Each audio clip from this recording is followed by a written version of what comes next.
AEW Dynamite Grand Slam. My laptop was lagging, so I have no idea how much of that intro you saw. Hello and welcome to the AEW Dynamite Grand Slam review over here on Wrestling Headlines. My name is Matt Mayer, aka Imp, and I'm joined by former writer for Wrestling Headlines, Sam Brown, to review a great wrestling show here on YouTube and also in podcast form. Links in the description, or head over to wrestlingheadlines.net.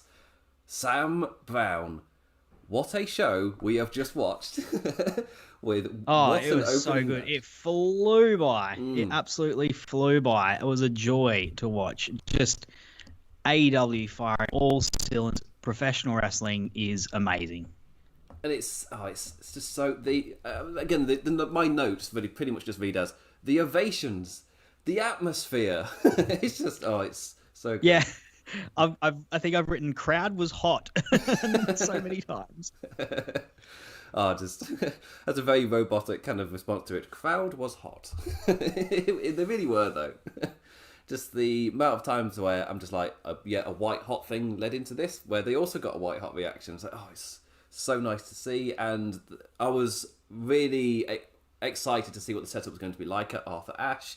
Especially with the women's final at Arthur Ashe still so fresh in the mind, the venue itself, like just how it looks normally, is still vividly there because it's only been 2 weeks since the major spotlight was on the venue, and now, my God, it looks fantastic. The amount of people who took photos in the stadium just to say, yeah, it looks down on the thing. It's so much better than like an NFL stadium, which isn't built for that. The tennis is the exact kind of building, the way that they build them for the reasons they do. Yeah, wrestling, turning that into a wrestling venue is absolutely perfect. Why has no one else thought of this? Like, it just absolutely screams. Such a good idea. Yeah, I couldn't agree more there. I liken it to, here in Australia, we have a number of different kinds of fields that we have because we have so many different sports. But we have sort of rugby, which is done on a football pitch, for those who don't know much about rugby. But we also have, very popular is cricket, and also AFL, which is effectively played on a cricket oval. AFL is Australian football rules, very different to any other kind of football you've ever seen. I liken it to seagulls fighting over a chip. But it's on a cricket field. So exactly. But sometimes they build these multi-purpose fields, right, which are just big ovals essentially, like a running track that they'd have at the Olympics, and they just plonk a footy field in the middle, and they say, well, it's not perfect, but it'll do. But you're sitting a fair bit away, and it's ideally atmosphere is not great, but then you get the purpose-built fields where the edges of the stadium come up to the sidelines, and that's what this was like. The tiered seating was only, the floor seating was only about 4 or 5 deep, and then you got to the tiers, so it felt like the tiered seating was right on top of the ring. I imagine it was incredible to actually be in the arena and not be so far away from the ring, and it just looked so good on TV. It feels like a tennis court is purpose built for wrestling. Yeah. Do you reckon they'd let AEW go on the courts at Wimbledon? Oh, they are. There's so much might tradition. Be stretching it, maybe. Yeah. Way too steeped in tradition, and but you got to take care of the grass. Things like that. Would the Queen come along to watch AEW if they were at Wimbledon? No, she would not. Neither would Prince William, any of the other ones. I feel like that's a Prince Harry thing, though. Prince Harry would go to wrestling. Maybe if they did it at Wembley, which to be fair, I'm surprised there hasn't been another attempt to do a Wembley wrestling show. But that would be my assumption, that they would do it at Wembley that's built for football. Yeah. Our football that's a lot of. How big is Wembley? That's a lot of butts in seats. That's like, I think it's 100,000. 80,000 or something, isn't it? 100, unless that's Old Trafford. I can't remember. Oh wow, yeah. No, they are big, properly big. Yeah. But maybe in a couple of years. Yeah, obviously not right now. We just the UK tour's happening, and it's just the reaction so far is we're just happy to see you right now with WWE. Yeah. In that current state. Cody keeps saying, and Tony keeps saying, that we do plan to do UK stuff. It's just, obviously, there are other things happening where it's not exactly type of thing. And see with WWE, when they've had to do the tour, certain people haven't been able to go because of with our thing over here in the UK, like, if you're not vaccinated, you're not coming. Like, it's as simple as that. So, certain stars have missed on the tour right now. So I don't know if it, even just with that, that's like a little flag of things aren't normal. Like, the pandemic's not over just because we're opening up. And that's, I mean, you know that worse than anybody, being Australian right now. Like, it's... Yeah, it's not great. It's not great right now. We were doing well. We were doing better than most, so well. But it's not great right now. It was... you looking at us and we were all in pain. We were like, oh, the damn lockdown for months and months on end. And I was like tweeting photos of going to wrestling shows and then not so much anymore. Got you in the end. Yep. We could only hold out so long. Our inept government rollout just didn't work. And anyway, the people don't want to hear about that. They want to hear about AEW Dynamite Grand Slam and the 20,000 people they packed into that arena. Oh, to hear as well that when they had production all set up and it's like, by the way, guys, with the new seats available, we're going to be able to break 20,000. It's like, oh, yes. And you could see the seats behind the setup as well. I'm assuming they went out at obscured view kind of ticket prices. But still, it was, it was quite nice to be able to see the crowd behind that setup as well. I think I was expecting no kind of big thing like that. I thought it would just be like a flat stage with the tunnels and you'd be able to see the crowd just above them, like old WWF style was what my theory was going to be. But no, actually, I didn't mind this setup. I don't know if people there minded it, but they would have known buying an obscure ticket price. Oh, I mean, going in, if you're getting tickets at the last minute and they cost $20, you're not expecting to be at ringside. But again, the setup was amazing. That was our initial point. We drifted onto pandemics, but that was the main point. Arthur Ashe looked fantastic. And, God. Acoustically sounded so good. It was cavernous. Yeah, and... cavernous, the way that things sounded. I mean, it's a typical thing as well of AEW, where the live feed still sounded really good, but apparently being there live was something else. There's something about AEW's audio which it doesn't quite get that across in terms of how loud and booming it is. You can still tell because the crowd is so incredibly loud, but it's still that slight little thing in terms of the sound balancing. They'll get it eventually. It's the crowd are just too hot. They're enjoying it too much. They've had to learn. They're like, oh crap, what happens when they go this loud? We're not ready for this. They're getting better at it. But yes, my God, the ovations, the atmosphere, and the first 3 entrances we got just encapsulated that perfectly. So starting off with Kenny Omega versus Bryan Danielson. As soon as I think because did I see something? No, I can't remember. So when they said at the start of the show, they ran through the card as they normally do, and I'm like, wait, are they starting with Kenny Omega versus Bryan Danielson? So when they said that Britt Baker, Ruby Soho was going to be the main event, I was like, wait, why? If that's the main event, that surely means only one thing. And then Daniel Bryan's music hit. I was like, oh my God, they're starting with this match. Good God, Sam. They started with Kenny Omega with Bryan Danielson, which I guess makes sense because with the title not being on the line, they put their one title match in the main event. It's like, oh, actually, that makes sense. It's perfectly fine. And it's just a dream match we thought we would never see. Like, hell, Bryan's last match was the main event of WrestleMania. That's mental. Unless I'm forgetting a SmackDown throwaway thing. No, he lost to Roman Reigns in SmackDown in the Thunderdome. Oh, okay. Well, we'll just pretend it was. In my head. It's a better narrative. Yeah, in my head, Bryan's last match. Actually. Good match. But this match as well, what a match. The crowd, another telling thing as well was the crowd were on their feet for almost all of it. I want to say like up until the first ad break where they did the spot on the ramp, which... Daniel Bryan selling his neck has another level to every other wrestler because of what's happened to him. And Omega did not hold back, targeting the neck and spine to brutal effect, escalating to avalanche heights. Because when they were about to do the spot, I was just like, are they going to do the Okada Omega spot where they do the Dragon Suplex off the top? It's like...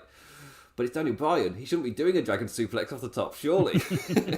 He found a much safer way to do the bump because he did like the full rotation rather than like Okada was like, no, I can land on my neck. Like, no, cousin, no.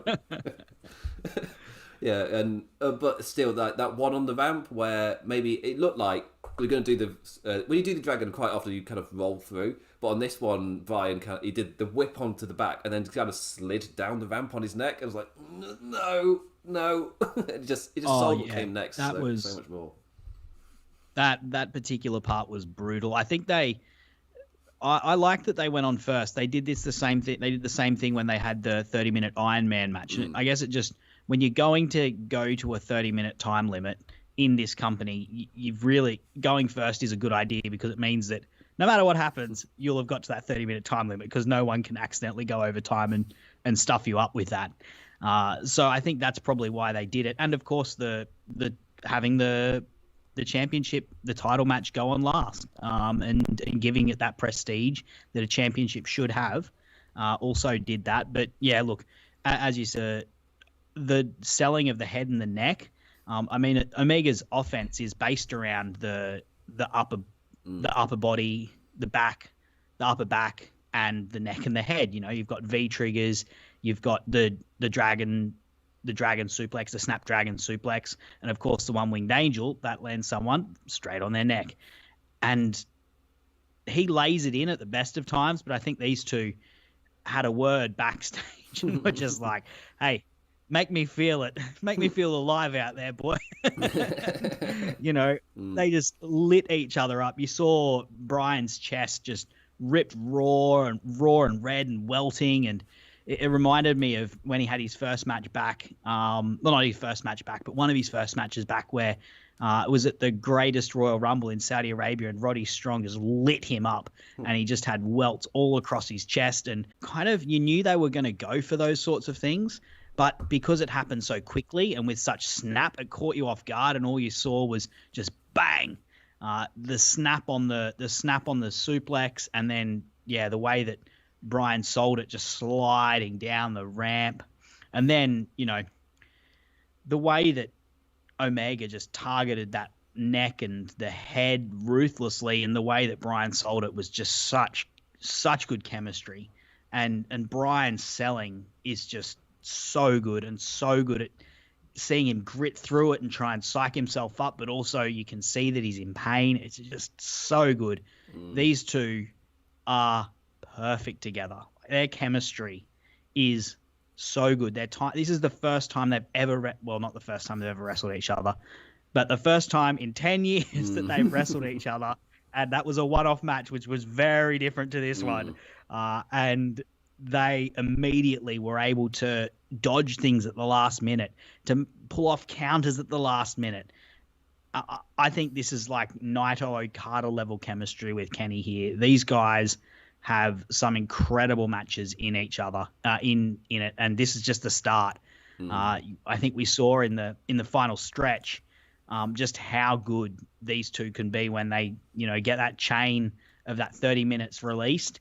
And, you know, maybe it's a title match, maybe it's a non-title, maybe it's not a title match, maybe it happens after Kenny's lost the belt, or who knows when it's going to happen. But when these two meet again and they have a full 60-minute time limit, it's going to be something else, man.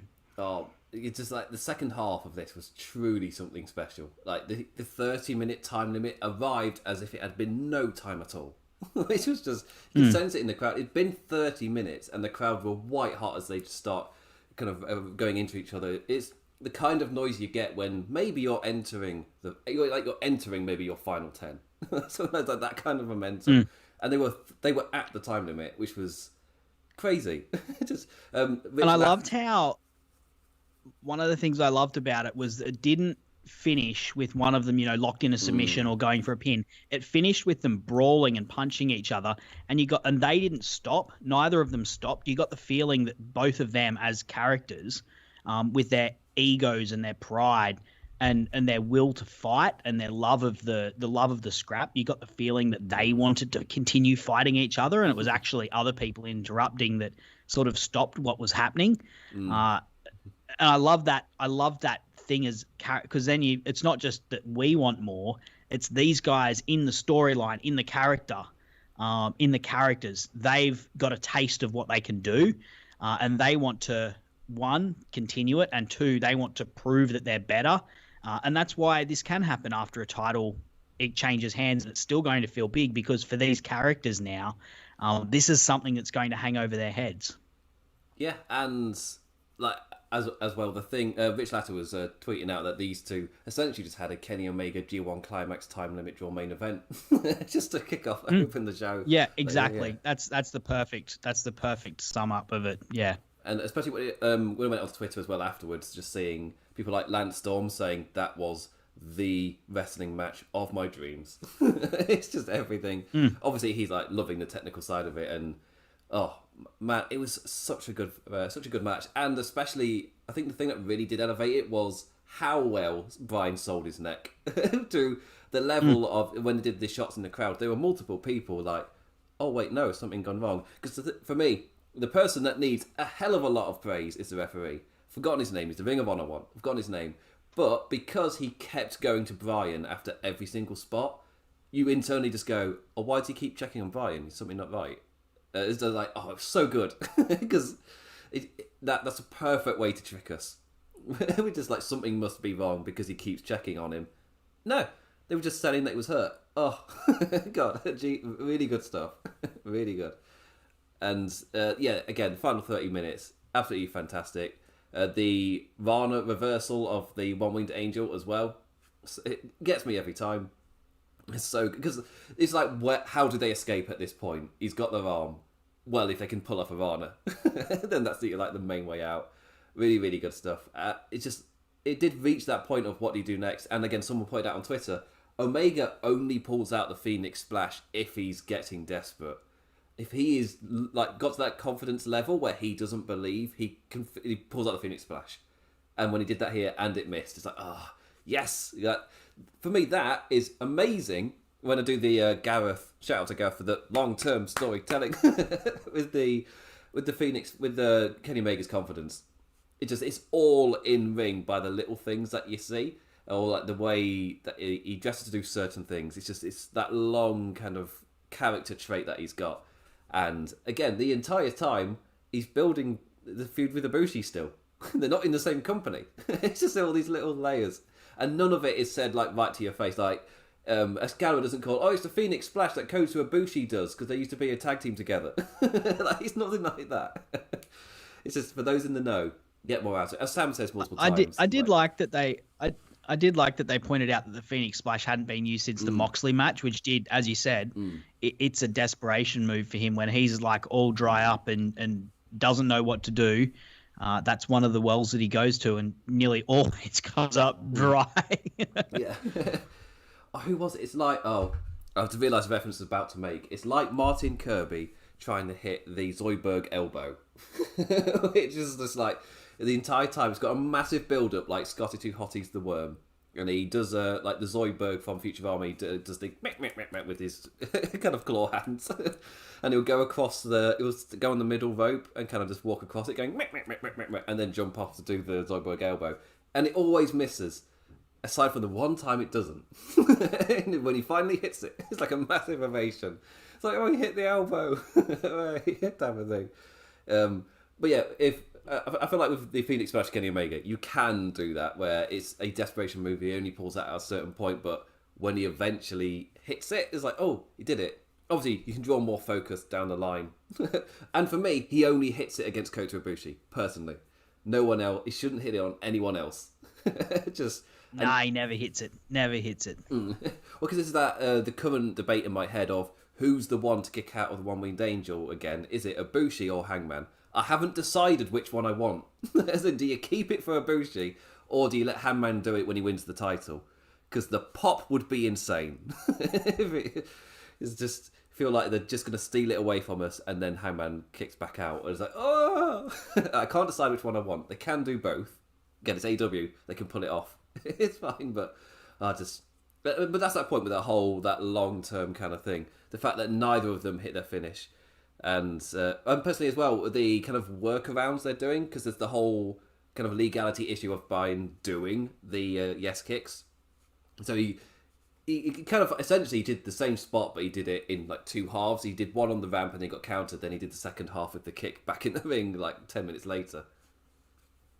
Well, generally in his WWE matches, when he'd do the yes kicks, the first time he'd do it, the final kick where he psychs himself up and goes for it would generally always get countered, or he'd miss it, or something would happen, and then he'd hit it later.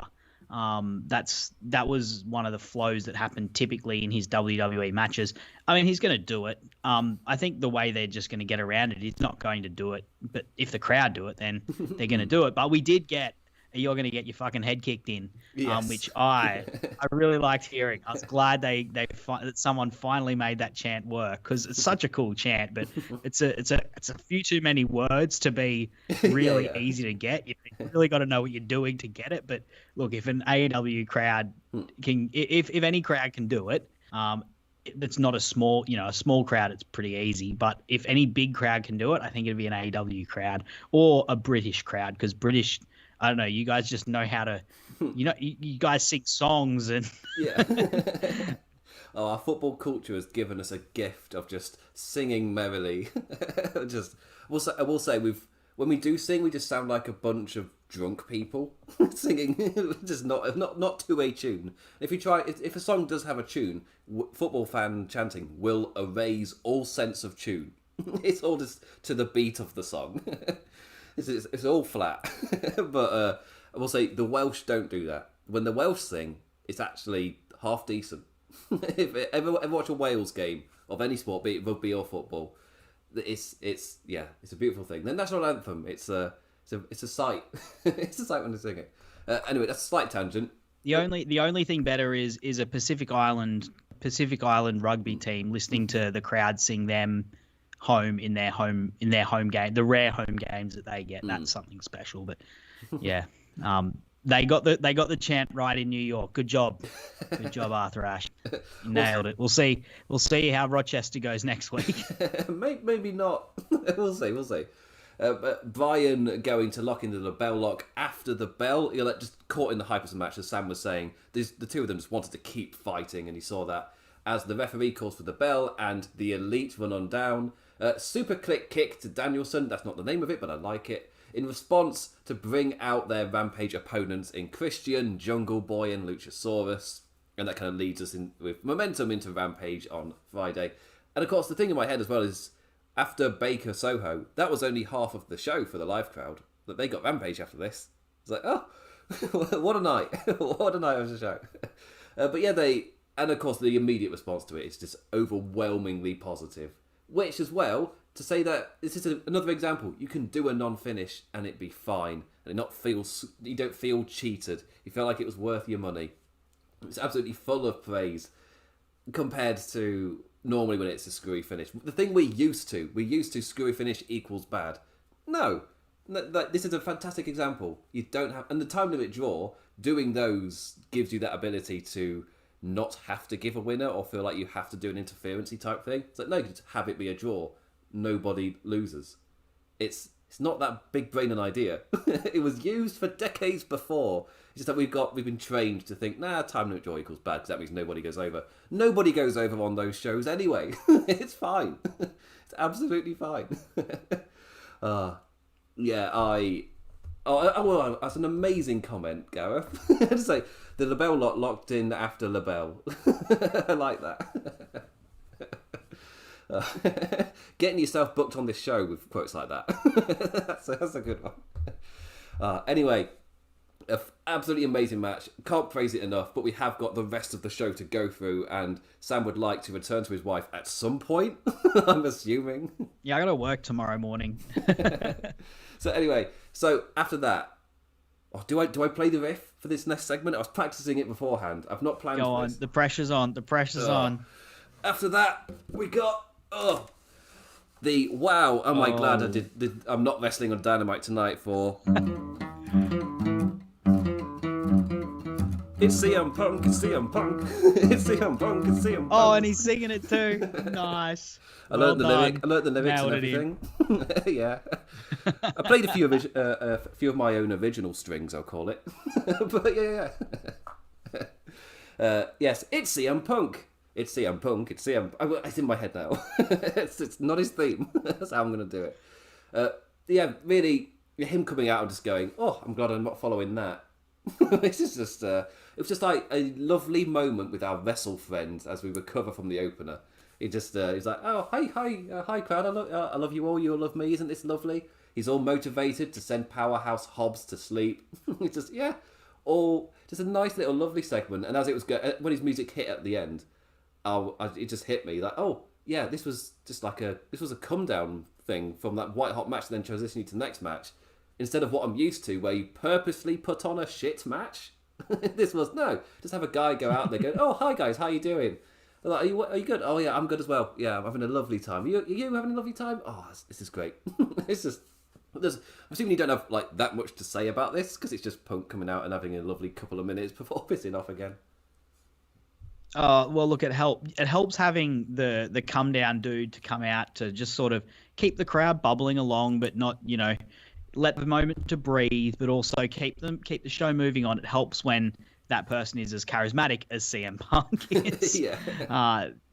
Even so, he still managed to get some, nice little character and story beats in. It was, sort of this is the ending of the Happy Punk tour and the start of him being in actual stories and engaging on more of a character level than a meta level, which is what he was previously doing. And it's CM Punk, so he's always going to sort of blend those. He really was like the master of the reality era sort of style, where it blends the real life and the kayfabe together. But this is the start of him really focusing in on stories, and there were some serious moments in it. And one thing that he did say that I just point out is he said, "This is mine once again, and I get pissed off when people try and take it from me," talking about the crowd, talking about the ovation he was getting. And I just thought that plays as a cheer now, but, in a year's time when he's, maybe the welcome's wearing out a little bit, or he's, his character's gone in a different direction, that same line could come off in a very different way. And, I hope maybe that ain't a seed, maybe that's me reaching, because he is such a damn good heel. Yeah. But yeah, look, he's just so charismatic on the mic that he could have gone out there and he could have, just said exactly what you said. It would have been fine. It's CM Punk. It's CM Punk. Yeah. Just leave again, Jericho style. Just come out, do that, and go. Yeah, and I love how it is just kind of sowing the seeds for the eventual CM Punk heel turn, which is yeah, he's doing it so well, so incredibly well. And yeah, the set is all up for Rampage on Friday. And I don't know, do I need to stay off Twitter till Saturday when I watch Rampage? As I've already seen pretty big spoilers, so I really don't want to have anything really. So yeah, it's a good time. It's a good time to be wrestling. It's full of so much excitement. Anyway, MJF versus Brian Pillman Jr. came on after this. Baddy Maxwell soaking up all of that heat as Pillman Jr. takes a lot of the offense. I think I just assumed they'd give Pillman some hot run of offense, when in reality it was all MJF and Pillman had a little fight back. To be fair, Pillman did feel like, when I say several rungs below the talent we're seeing on AEW, that's because the talent bar is so incredibly high that somebody who's kind of clearly, I'll say NXT status, just because he's not been investing very long. It's the other thing of Brian Pillman. I think it's still only 2 years, if that. Because I think when he got signed, he'd only been investing a year, which is crazy. Like Anna Jay as well. They've got some insane talents that have been such a short period of time. Anyway, so looking like momentum may have swung as the pissing off Judy Hart tactic of MJF backfired for Friedman as he's rocked by a flying dropkick, but the follow-up springboard countered into the salts of the earth as he ventures back on the arm for the tap. And I was like, oh, Pillman Jr. got dissed, then beat. Oh, poor guy. Poor guy. Normally you get dissed, it's the old phrase of a Leicester City striker, Jamie Vardy. You chat shit, you get banged. But the guy chatted shit and then then banged him. Oh, I shouldn't have said that. Oh my gosh. A better phrasing. What have I come to? This is meant to be a nice, clean family podcast. A better phrasing would be, it was a bounce back win after the all out loss. Just call it that for MJF. And yeah, building his momentum back up again. I thought they would try and elevate Pillman with this, but then after watching the match, I was like, actually no, this is more a great moment / opportunity for Pillman to wrestle in front of a crowd. Like, he's clearly a prospect for the future. MJF is clearly a top guy now. doesn't really make sense to give Pillman that win now when he can do it later. Like, this can be a stain on Pillman's conscience for years. It's the stuff that AEW doing, and I trust it will be. They've been around for 2 years now, and nearly 2 years. We're close. In about, is it like 2 weeks? They'll be 2 years old. Which say that they've just sold out a 20,000 arena, and they're shy of 2 years old. Mental that they've grown that quickly. But still, this was a bounce back win for MJF without really stealing any momentum from any other match. He felt quite low down on the tier of matches on this card. Yeah, Brian Pillman doesn't feel any worse off for having been featured in this position. I personally, I was hoping there's this brilliant match from during the pandemic where MJF went up against Griff Garrison, and he had a mic throughout the whole thing, and he was beating him up and trying to get Griff Garrison to say that. I think he was trying to get Griff Garrison to say that he was better than him or that he quit or something. I think it was better than him. That was probably it.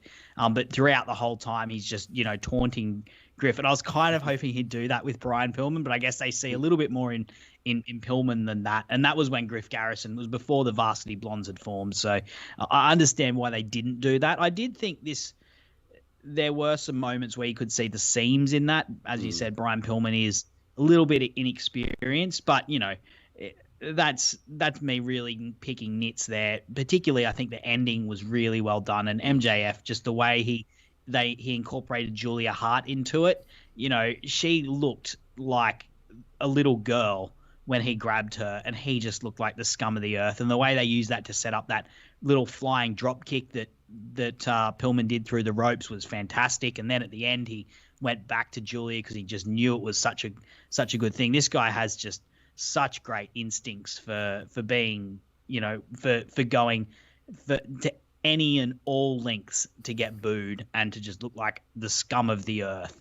And I just love how this is, the commentary team that just loves it. Just particularly Tony Schiavone just loves everything in AEW except for MJF. Yeah. Even when he's praising MJF, he'll find a way to throw in an insult or two, because MJF is just the absolute scum of the earth, and Tony Schiavone can barely speak his name without wanting to spit on him. Because Excalibur as well, where they're saying that this is MJF's hometown and they hate him that much. It's like in front of his friends and family. Yeah. Well, he doesn't have friends. Yeah. His family. And his family, I don't know if you've seen this on Twitter, MJF's mum and dad went to the show with a sign that was saying, like, we may not be the best parents for this, but we also think MJF sucks.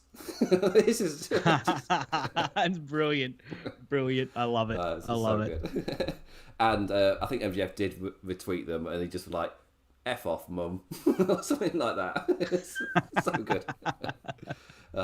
Anyway, I saw there was a photo of, there was one of the signs in the crowd had him from with a cutout from him on the Rosie O'Donnell show, and I never don't chuckle when I see any throwbacks to that particular little YouTube clip.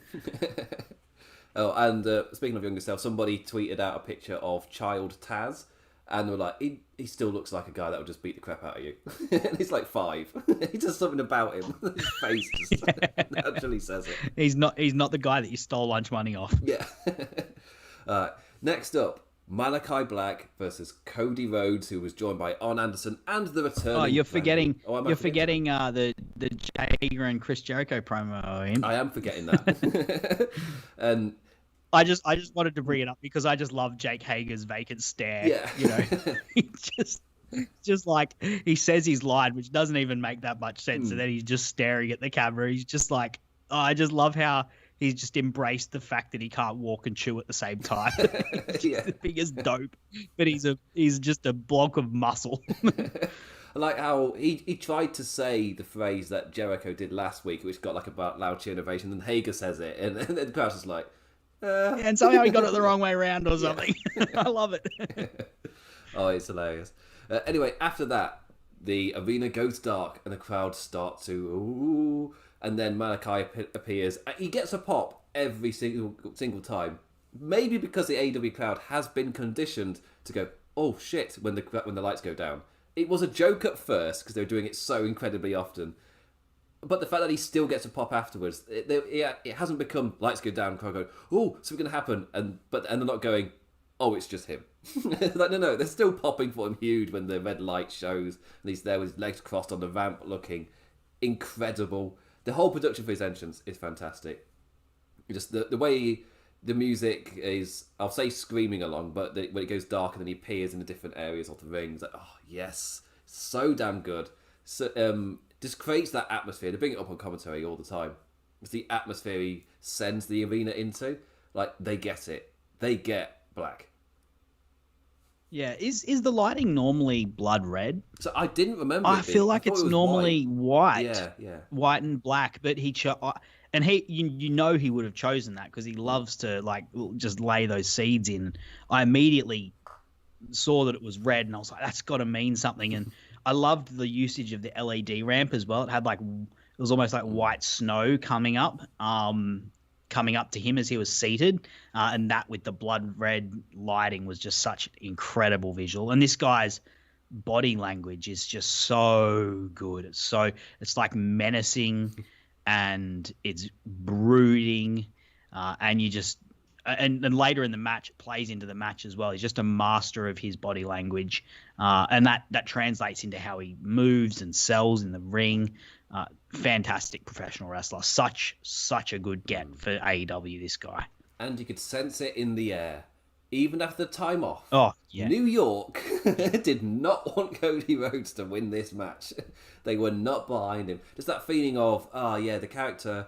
I felt like the character kind of has ran its course a little bit. That doesn't mean Cody has, but his current iteration is kind of like it's hit a wall. And as the rest of AEW is evolving...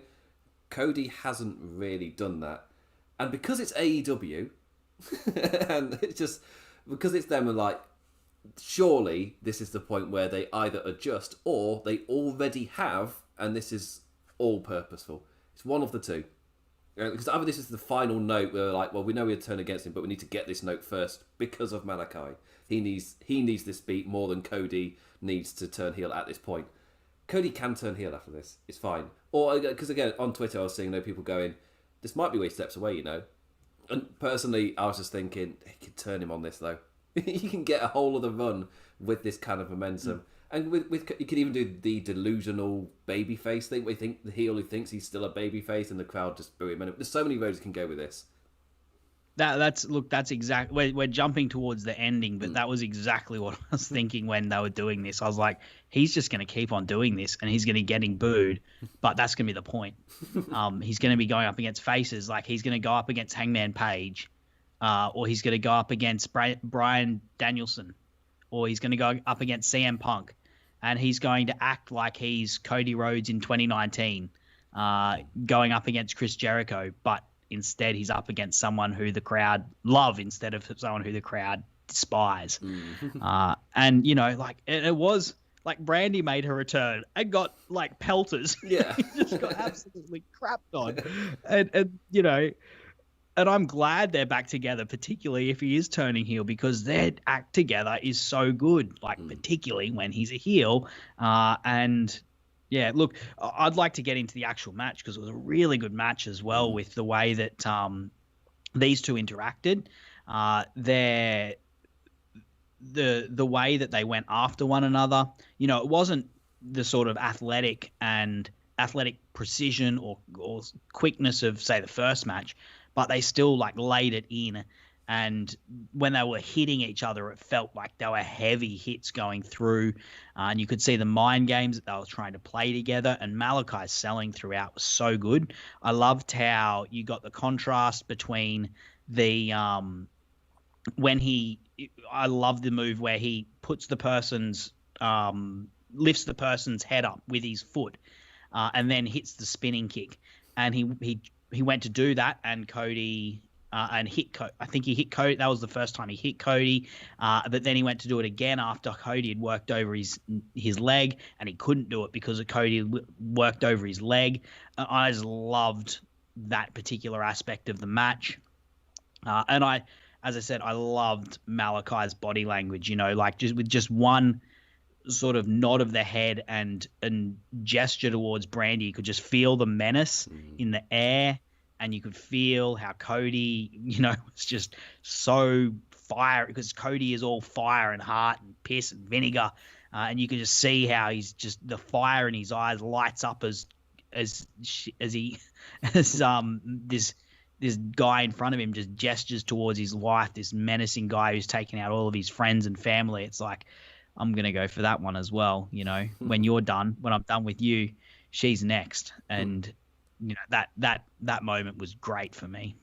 And the last time they met became a systematic dismantling of Cody. But this time, he has his family, damn it. He's got them all at ringside. I will say, I loved the spot with Black doing the backflip off the ropes into the cross-legged sit-down, only for Brandy to jump in, sit down too, and give him the finger. I thought that was great. Such a good spot. And of course, getting around just very naturally getting across the dynamic of this is a different game this time, because that family is there at ringside. It's not just Cody by himself, which again, really, really kind of different, getting across the difference that was there in the atmosphere. But seriously though, the crowd were not behind any Cody fight back. Like, the bloke not even allowed to grab the ropes out of a simple submission. Just boo! Yeah. So great. And a massive cheer as if Black was a hometown man after kicking out of the Crossroads as well. It's just... Yeah. I guess the one... And when Black cheats, Black used the mist to cheat. Yeah. He gets cheered. And gets, yeah, on as well. The only I guess slip up. I didn't mean, that's an accidental pun. When On slipped on the apron ahead of his spot to get knocked off of the apron, which then meant he got up onto the apron, fell off, but his spot requires him to be on the apron, so he had to then get back up onto the apron. Cody, then he got knocked off of it. A bit of a weird miscommunication thing, but it set up the end where Cody. The whole point is Cody's losing his cool. It still works as, what are you doing to Arn Anderson? Cody loses his cool with the referee, which again, in terms of the little subtle heel things, just with the whole. I'm going to say it's, somebody said it on Twitter, which gets across the entire point way quicker than I would in describing it. Cody Rhodes is Homelander, not Captain America. And I just love that. The entire point of the Homelander character is that he just wants to be loved. he wants all of America to love him, and everything he does is out of trying to get the people to just love him, and he can't understand why some of them don't. So what Cody here showing, that like with Homelander as well, where sometimes he breaks and shows his true colours. Cody doing that, it's like, if he starts taking notes from the boys, and just starts doing I'm a hero to the people, I am a babyface guy, but then he shows his true colours when he's pushed. It's like, yes, flipping yes. And this led into the babyface Black Mist, which was a huge pop and cheer. 1, 2, 3 to a huge crowd pop. Right result, something tells me New York would have been fine with Cody getting his head kicked off. They were just, I guess, really, really strong stuff. For those of you who don't know the Homelander Captain America reference by Imp, I think the easiest way to put it is Cody got hoisted by his own petard. He just wanted too much. He wanted revenge too much. And it got in the road of what he was trying to actually do.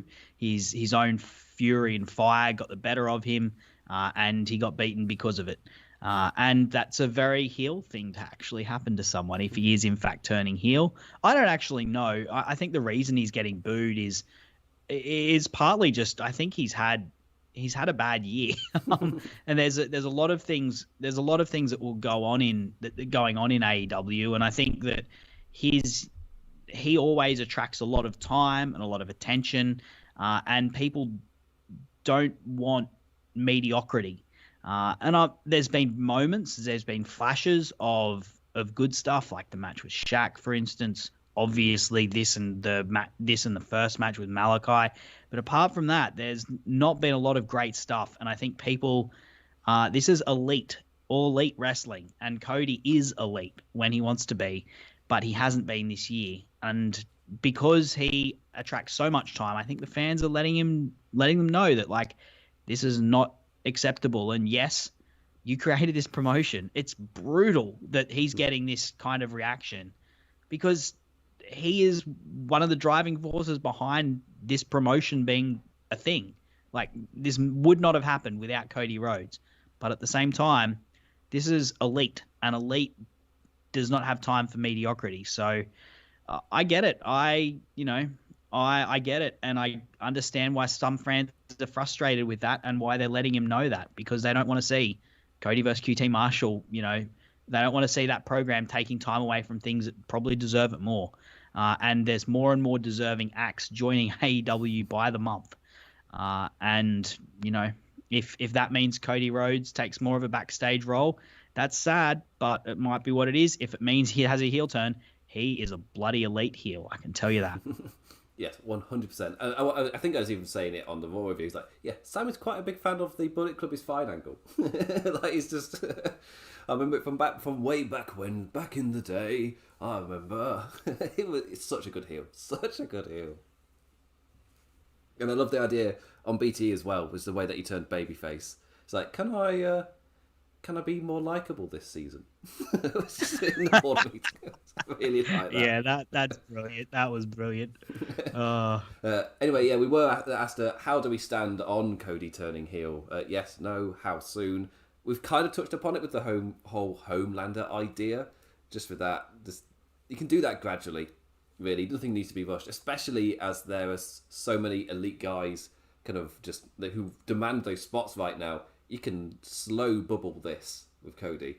It just to turn him into a top heel act. So I don't know how far it goes, because I'm assuming they're going to stick by the thing of him not going for the title, unless that feeds into the heel thing. Goes, I'm in charge, I can challenge for the title now. But you have to do that down the line where he's already heel, like you've already turned him. And they can take maybe, I don't know, half a year doing this to slowly build him back up as that bad guy.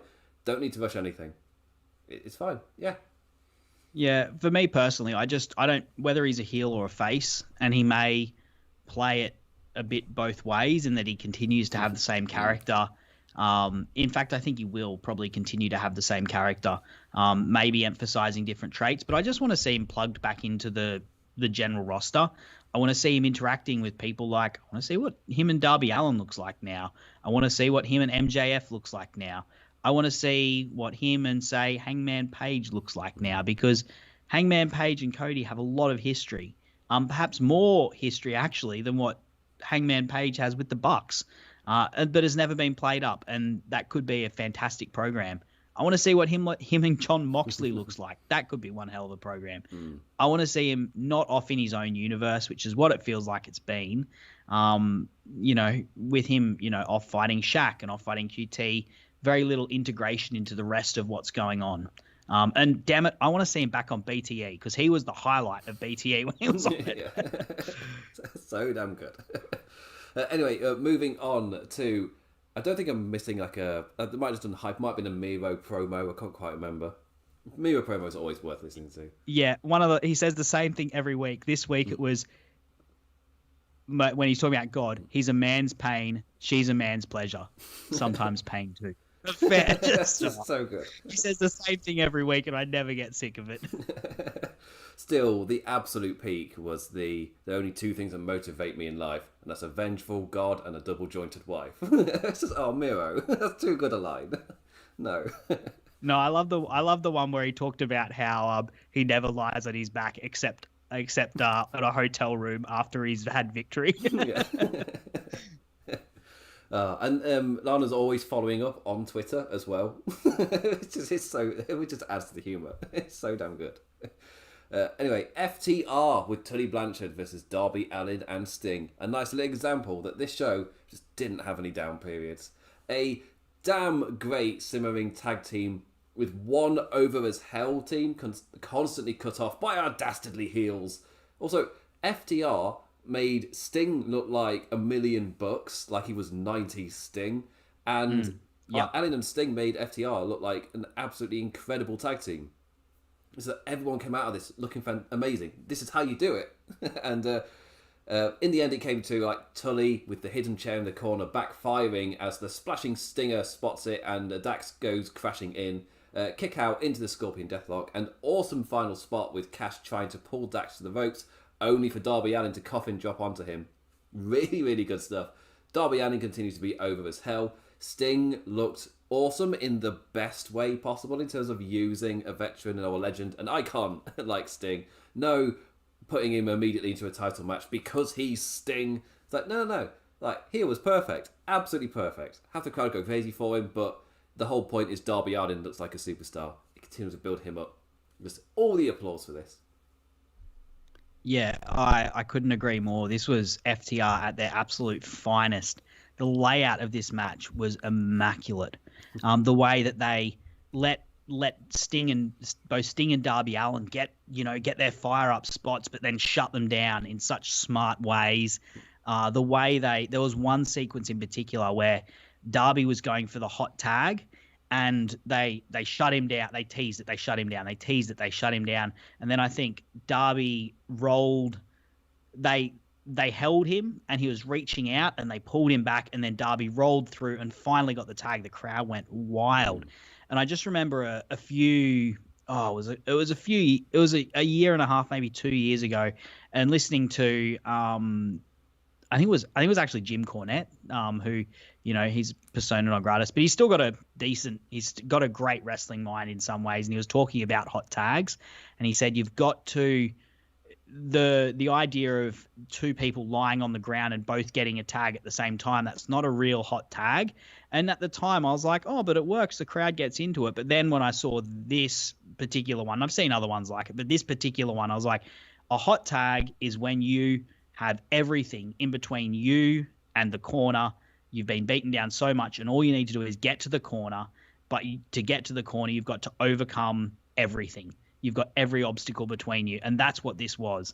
That was Darby Allin using every ounce of fire, grit, and speed that he's got to get past both members of FTR and get that hot tag to Sting. I think it was actually the one that set up the final. It was the hot tag that set up the ending. But as I said, just absolutely spotless, immaculate wrestling. This is the FTR that AEW signed, and this is the FTR that I want to see so much more of going forward. And especially as you've got the Lucha Bros, the babyface tag team as champions. There's so many different ways you can run with it. And they seem to be doing the long build to them versus Santana and Ortiz. Yes, please. That's just after seeing their feuds in Impact from way back when. Oh, mate, yes, give me that. And FTR in this form as well is such a strong division. And great ending as well to this match. You already pointed on it, but I just thought I'd say, like, perfect character moment for Darby. He doesn't need to get the great thing about Darby's character is he doesn't need to get the win. He doesn't necessarily. That's not necessarily this guy's motivation. But recklessly sacrificing himself for someone that he respects, that fits his character just so perfectly. I was not a fan of the Sting and Darby Allin pairing initially. I thought the two characters didn't really gel together super well. They just both wore face paint, and I thought that was a bit of a weak reason to put them together. I was like, I want to see more of Darby Allin and Mox because I think their particular character dynamic works better.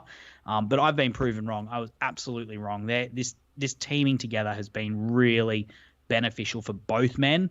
It's helped make Sting feel relevant because he's with this young, just super over heel, and it's given Darby, not that Darby needed it because Darby was already super popular, but it's just given him just an extra little bit of credibility and shine. And this is a guy that will main event. He's already main evented Dynamites. He's going to main event pay-per-views probably, I reckon, in the next 12 months. Yeah, they're at that point where they're at that bubbling young generation of folk like MJF, like Hangman Page. It's just, they've got such strong young talent. I think Hangman's just turned 30 as well. I think the biggest feud that this company has obviously is Kenny Omega versus Hangman Page. That's probably the one they've been building to most. But I think one they've got in their back pocket that they will pull maybe late next year. I mean, I'd love to see it sooner. It could even be Full Gear if they play their cards one way. Is MJF versus Darby Allin. This is two homegrown talents that they've had. I think there was a debate on Twitter earlier this week about who is a homegrown talent and who isn't. Yeah. I don't know. MJF definitely. Darby Allin, he was in Evolve and stuff. He's definitely more or less. I'll say he's a homegrown talent for AEW. But both of them, these two have come to prominence in AEW and come of age in AEW as well. They've never shared a screen together, these two. They shared a scene together in BTE back before Double or Nothing 2019. and immediately you could see the contrasting characters. But these two characters are just so different, so diametrically opposed in everything that they stand for, everything they want in life, everything that motivates them in life. And when they meet, it's just going to be absolute fire. And I think AEW know it, and they're intentionally holding off on it so that when they finally meet, it's just going to feel like the biggest thing, and it's going to be a landmark program for this company. And it's because they've done such a great job building Darby Allin up in matches like this, and building MJF up in programs with Chris Jericho, in matches with Brian Pillman like earlier in the night. Yeah, just the future is incredibly bright. It's just like, again, there was that silly quote that I only saw because of Rich Latter. The thing of, but what do they do when they're not going to be surprise debuting folk? Is I mean, if you started watching AEW because of the debuts and stuff, that's good that they found a way to pull you in. You checked it out, whether it's for you or not. At least you gave it a shot. But for that to be your takeaway, that immediately is just like, oh yeah, it'll be fine. Like they'll just do this, what they were doing beforehand. They've got plenty of pops left. So many pops. They've got a bank worth of pops. They've got a bank vault worth of pops, and that pop bank vault is earning compound interest every single Dynamite. Oh yeah, he's sort of like, as I was saying at the start of this show. And I'm a banker, so you can't argue with me about that. It's come from an expert. He knows what he's talking about. But yeah, with the three pops to start this show, just all of them were just incredibly loud. And he thought again with Adam Cole, who wasn't on this show, on Dynamite last week, he got an incredible pop. It's just like, yeah, that's just them walking out for their match. This isn't, oh my god, this person's here. It's like, no, this is, oh, we like that guy. And they're incredible pops, wherever they're going. And it feels like, oh, what are AEW going to do when they're not rolling off these hot shows? It's like, well, so far their tactic has been keep rolling off hot shows. And it seems to weirdly be working. If you give a crowd a show that they're massively enthusiastic about, it turns out that enthusiasm is quite infectious, and it does catch on. And it seems to be happening at every show they run. What a novel concept. Yeah. You give people what they want to see, and then they get excited and they want to see more, and so you give them more of what they want to see. It's quite an interesting concept. The essence of 2019 Batista brought to life. Give me what I want. Give me what I want.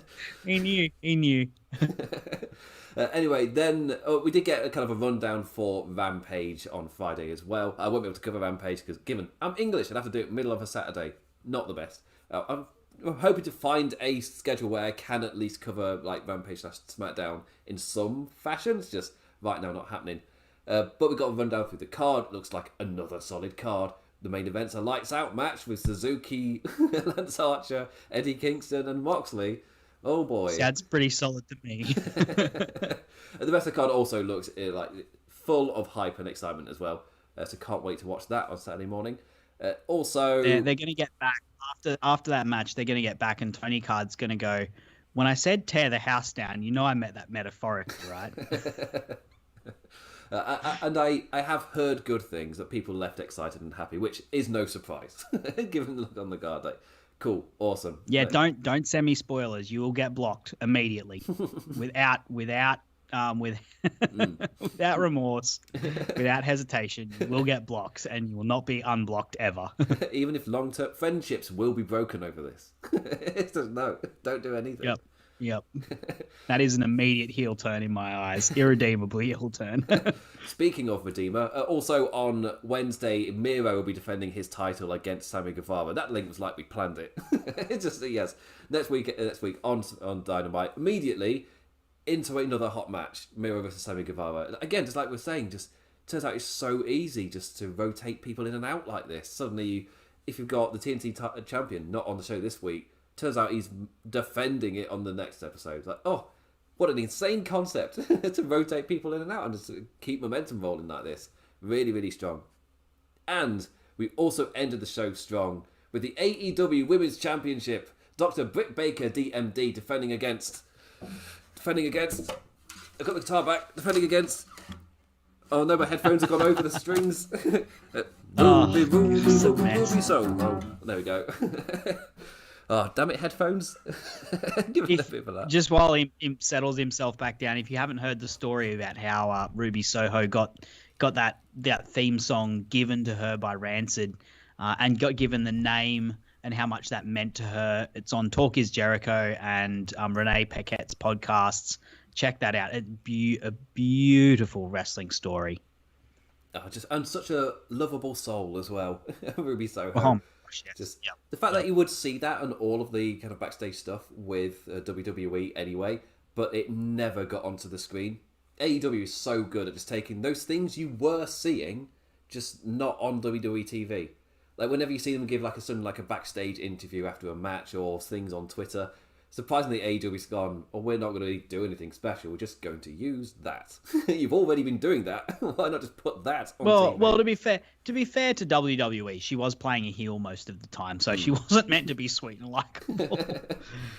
In her last run, she was a babyface with Liv Morgan, and they were just like a nothing. That's true. Maybe on the show, won't really get much of a reaction when they come out because the act that is maybe on the show. We might give you a number one contender spot, but if anything, it's.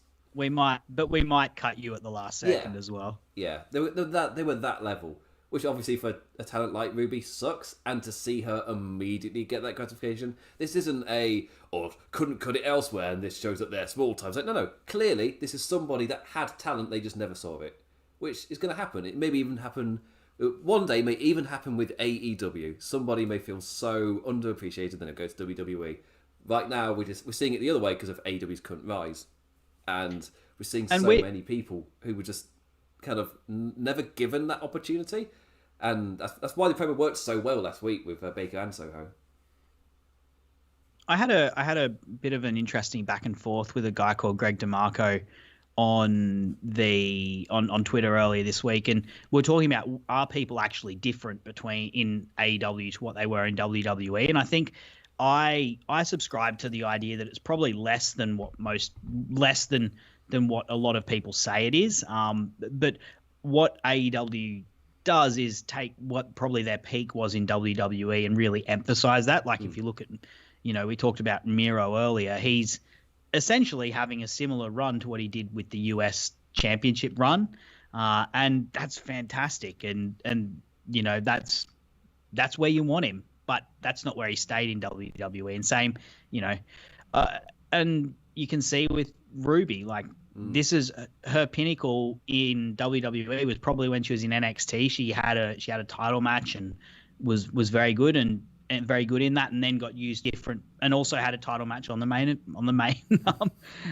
roster against Ronda Rousey, as I got reminded, because I'd completely forgotten that happened, and carried herself so well, and now.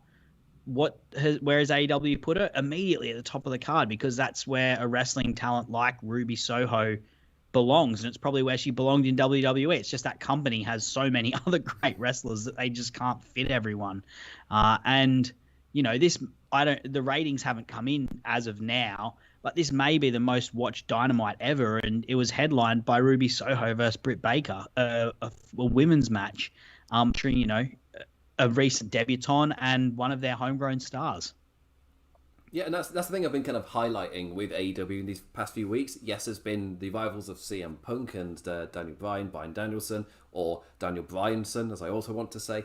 Like they bring in all that momentum, all of those eyes. But then immediately after, they showcased their homegrown stars, which is like I think it was the show after All Out, they put on Hobbs versus Dante Martin. And it's just like, yeah. This showcasing their young upcoming talent. There is no need to kind of just stock the entire show. You can just showcase somebody and build them up. Give them a nice little showing. Look at these future stars that we've got. It isn't just about these big names we're bringing in, but also building these other awesome talents. And the show is so much better for it. Yep. And this was another case where they got this massive stage, the incredible stadium, setting the highest attendance record for a non-WWE show. since I think it was one of the WCW shows at like their peak, maybe. I can't remember what year it was. Somebody posted it, but I don't know because I'm not American. I don't keep on it that much. But still, it was to put this as the main event, and it as soon afterwards, it's just like, oh yeah, it makes all the sense. It's the only title match on the show. Yeah, why not? And you're going to a time limit draw with the other one. So some people might not like the show ending like that. Whilst here, you end with a genuine defense. And it felt big time. After the promos that they did on Rampage, it felt big time. Like it felt like it had the feel that you want a main event match to have. And both guys got big reactions as they came out. As I said, the way that this arena sounded was fantastic, and you could hear it in the DMD. It was cavernous. It was so loud.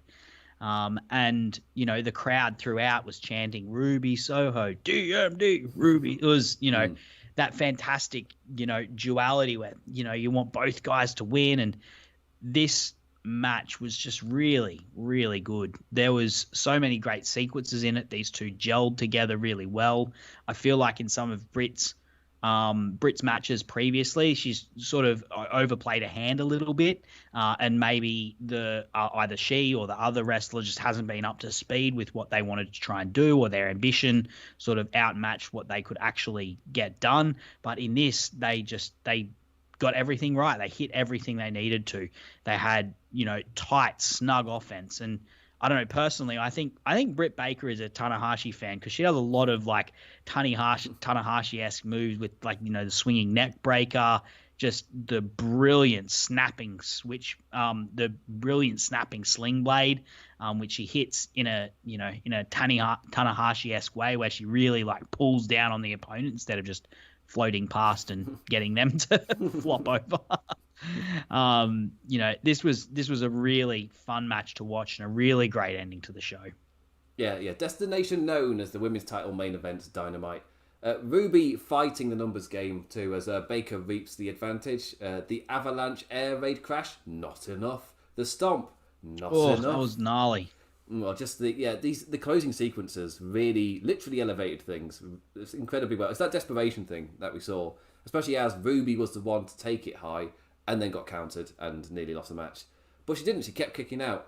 But as soon as Soho hit the kick, and we got the name for it for the first time on this show called the No Future kick, as soon as she hit that, up jumped the help. Reba's interference kicked to the face, but Jamie Hayter snaps her over the top rope and into the lockjaw. Soho fell for the loss.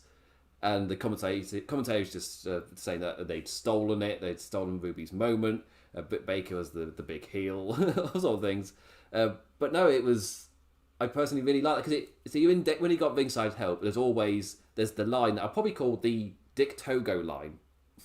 Just that thing of there is such a line as too much interference that it just takes away from the entire match.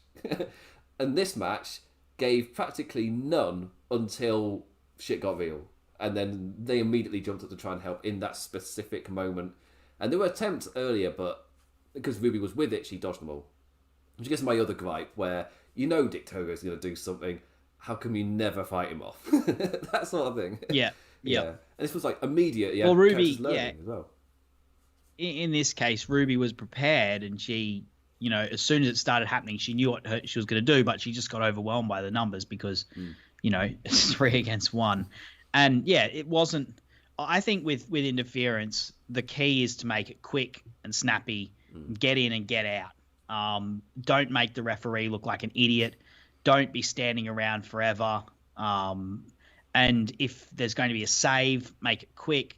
Have them come in, and don't make the wrestlers look stupid, like they're idiots, and don't make the referee look like an idiot.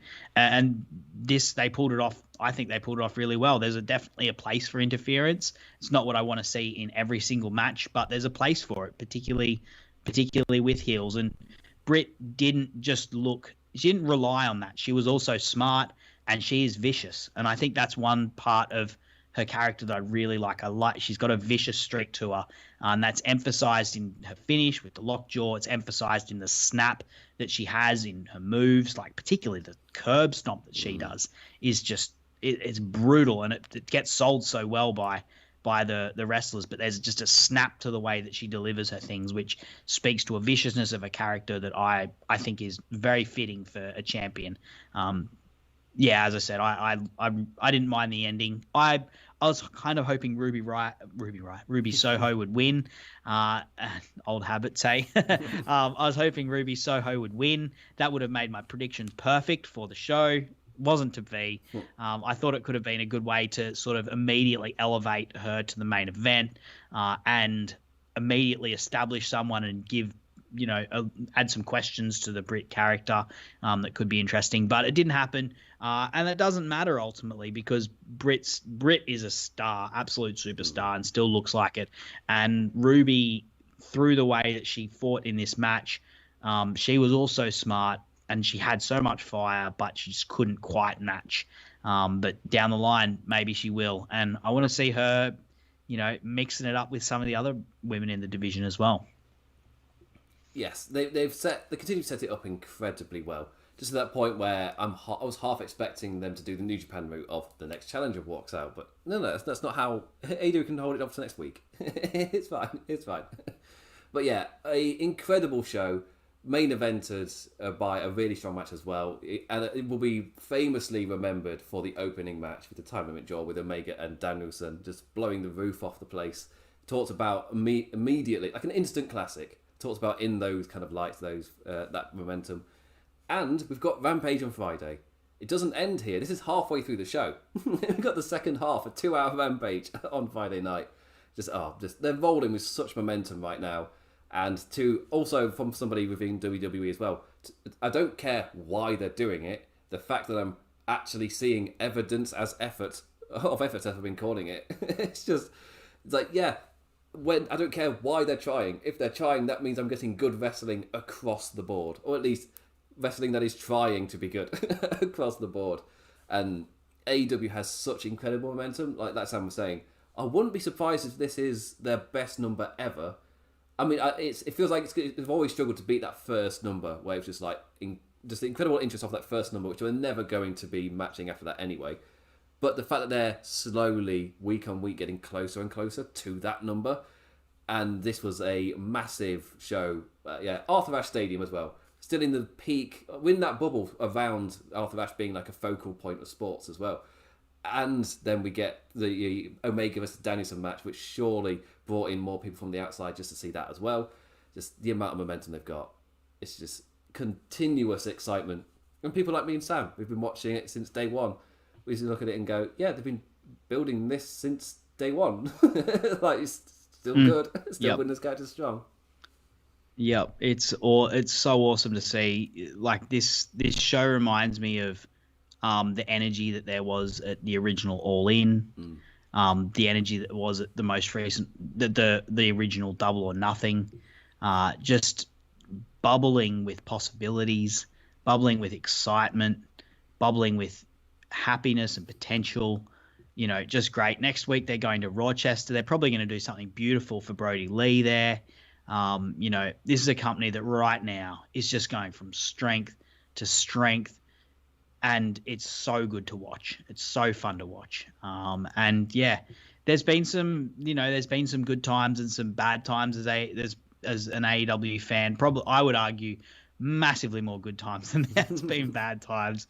But there's been the odd production botch and sort of things there. None of that tonight. They absolutely were on top performance this tonight. Hats off to Tony Khan for having the guts to book this. Is it 20,000 seat venue, double anything they've done before. Hats off to him for having the guts to give it a go.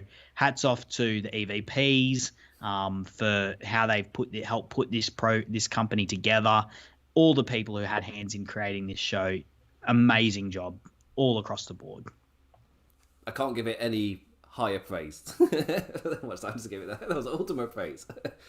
Anyway, Sam, where can they follow you as we sign off? You can find me on Twitter, Sir_Samuel, and I've got a new project. I'm not going to announce it yet, but It's coming out soon, in the next month or so.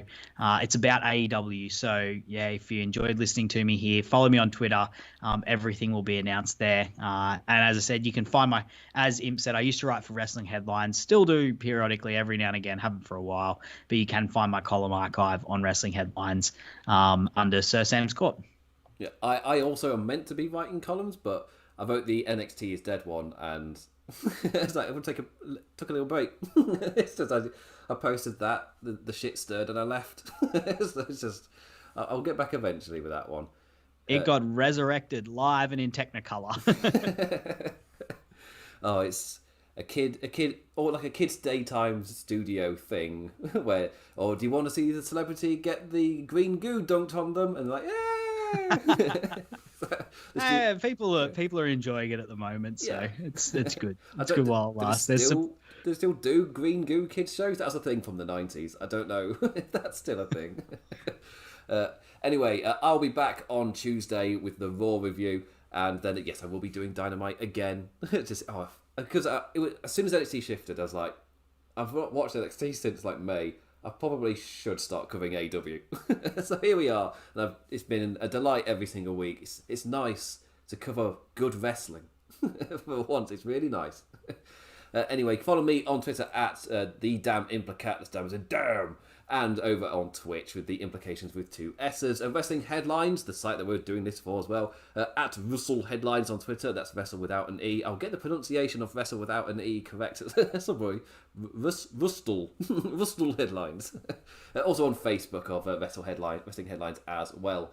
So with that, I say thank you for watching, liking, engaging in any form, in any manner. Always appreciated, never taken for granted. And with that, a bid review. What did you make of AEW Dynamite Grand Slam, AEW Wrestling Grand Slam, AEW Wrestle Grand Slam, AEW Live from Arthur Ashe? Think of us the names. There's so many names. Just type in AEW, see the number of hashtags for this show. There's so many we're going to take for it. And with that, a bid review, and I say adios, and Sir Sam says... I'm on mute. No. Hooroo. I like doing that because I never tell the guest ever that I'm going to do it. And they're never ready. It's brilliant. Like, what do you mean what am I going to say? We're ending the show. What do you mean? No, you can say it. Goodbye, everybody. Goodbye. Hooroo.